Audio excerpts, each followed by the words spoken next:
Hello la Max Family, c'est Maxence, j'espère que vous allez bien.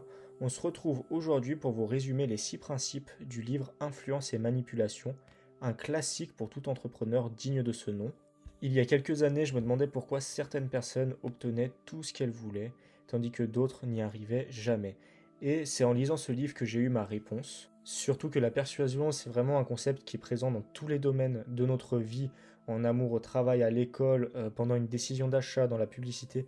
Elle est vraiment partout. Si je vous pose cette question simple, seriez-vous capable de ramener une inconnue chez vous en lui parlant pendant seulement quelques minutes ou d'obtenir une augmentation de salaire dans votre emploi en quelques instants? La réponse serait quoi? Si la réponse est non, pas de panique, à la fin de la vidéo, vous comprendrez pourquoi. Vous allez apprendre toutes les techniques pour influencer toutes les personnes que vous croisez tous les jours. Allez, let's go, c'est parti. Le premier principe que vous allez découvrir dans ce livre, c'est le principe de la réciprocité. Il est très très simple, il consiste tout simplement à offrir un cadeau ou un service à quelqu'un. Mais pourquoi? Parce que automatiquement, en offrant un cadeau ou un service, il se crée une sorte de dette mentale pour la personne qui le reçoit. Si on ne redonne pas un cadeau ou un service en échange, on risque de passer pour un profiteur. Je suis sûr que ça vous est déjà arrivé plein de fois dans votre vie. Et c'est normal parce qu'on a été conditionné comme ça depuis tout petit. Et ce qui est le plus intéressant dans tout ça, c'est que les futurs échanges, ils seront sans doute inéquitables. C'est-à-dire que la personne va vous redonner plus en échange.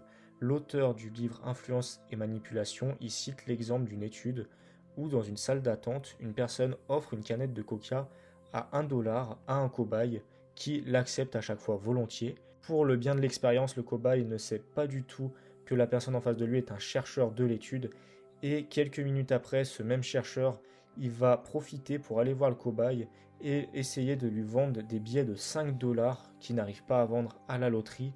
Pour 70% des cobayes qui ont reçu une canette de coca de la même personne avant, ils achètent plusieurs tickets de loterie, ce qui représente 10 à 15 fois la valeur de la canette, alors que d'autres cobayes qui, eux, n'ont pas eu de cadeau avant, sont seulement 15% à acheter un billet de loterie à cette personne, comme quoi ça vaut vraiment le coup d'être généreux. Le deuxième principe développé dans ce livre, c'est le principe de la sympathie.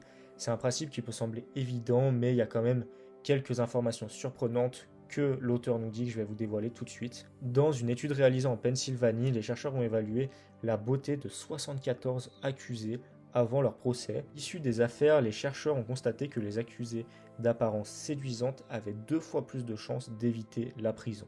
Mais que faire quand on ne ressemble pas à Brad Pitt ou Angelina Jolie? Je vous rassure, c'est assez simple. L'auteur nous donne plusieurs principes qui permettent d'attirer la sympathie facilement avec les personnes que vous voulez influencer. On retrouve tout d'abord la similarité par votre apparence comme les vêtements, les accessoires ou par des points communs, les mêmes passions comme le voyage, les mêmes études avec plein de similarités. On a ensuite les compliments. Le cerveau a beaucoup de mal à gérer les compliments, ce qui va vous rapprocher de la personne d'en face. Et on a également des contacts réguliers qui montrent que vous vous intéressez réellement à la personne d'en face. Et c'est en utilisant ces 3 facteurs que les vendeurs de voitures ou par exemple les vendeurs immobiliers réussissent à vendre bien plus. Avec leur fameuse phrase «Attendez-moi 2 minutes, je vais essayer d'aller négocier auprès du vendeur ou du manager». C'est ainsi que si le vendeur revient avec une petite ristourne, vous allez automatiquement éprouver de la sympathie pour lui. Ce principe de sympathie est primordial dans la vie quotidienne. Le troisième principe est l'engagement. Pour déterminer la personnalité de quelqu'un, il faut avant tout observer ce qu'il fait, il faut observer ses actes. L'auteur nous dit que pendant la Seconde Guerre mondiale, la Chine l'avait très bien compris et ils ont donc pratiqué une torture très différente des autres nations. Pour intégrer les prisonniers à leur cause, ils ont contraint les prisonniers américains à écrire des critiques sur les États-Unis. Avec au début des petites critiques et plus le temps passait, plus les critiques devenaient graves et sérieuses. La vision des prisonniers a ainsi changé au fur et à mesure. La Chine savait que l'écriture est un procédé d'engagement très puissant. Ainsi, plusieurs facteurs augmentent considérablement le pouvoir de l'engagement. Comme par exemple si l'engagement est public, si l'engagement est difficile à obtenir, et surtout s'il provient d'un cheminement intérieur. Par exemple, les bons coachs ou les bons psychologues, ils posent que des questions pour que les décisions viennent de leurs clients. Le quatrième principe est la preuve sociale. Les preuves sociales sont très utiles quand quelqu'un hésite. Par exemple, si vous êtes en vacances et que vous vous décidez d'aller manger à un restaurant, il y a de fortes chances que vous allez au restaurant où il y a le plus de monde et que vous délaissez les restaurants vides. Et pourtant, mis à part le monde, qu'est-ce qui vous dit que ce restaurant que vous avez choisi est meilleur qu'un restaurant où il n'y a personne? En réalité, c'est simplement un réflexe automatique qui se fait dans notre subconscient. Quand une personne n'est pas sûre de quelque chose, elle a tendance à faire confiance aux autres et à copier les autres. Mais quand même pas n'importe qui. Elle copie surtout les personnes qui leur ressemblent ou les personnes qui leur semblent honnêtes. L'auteur nous montre alors une étude réalisée par l'Université de Columbia qui prouve ce fait. Les chercheurs ont laissé tomber par terre plusieurs portefeuilles dans le quartier de Manhattan à New York, avec un petit peu d'argent liquide dedans, des papiers d'identité et une lettre disant «J'ai retrouvé votre portefeuille, je suis heureux de vous l'avoir ramené». Ils voulaient faire comme si une personne avait déjà retrouvé le portefeuille et l'avait perdu à son tour. Les chercheurs voulaient savoir si, selon le niveau d'anglais du message, les New-Yorkais auraient la même attitude bienveillante. Les résultats de cette étude ont été surprenants. 70% des portefeuilles comprenant une lettre avec un bon niveau d'anglais ont été rapportés, alors que seulement 30% de ceux avec les enveloppes dont l'écriture simulait le langage d'un étranger ont été rapportés. C'est pour cet effet de similitude que les publicitaires s'attachent à choisir minutieusement les comédiens pour présenter leurs produits. Il faut absolument que le comédien ressemble au client ciblé. La preuve sociale est à mon sens un des principes les plus importants pour influencer une personne. On découvre maintenant le 5e principe qui est l'autorité.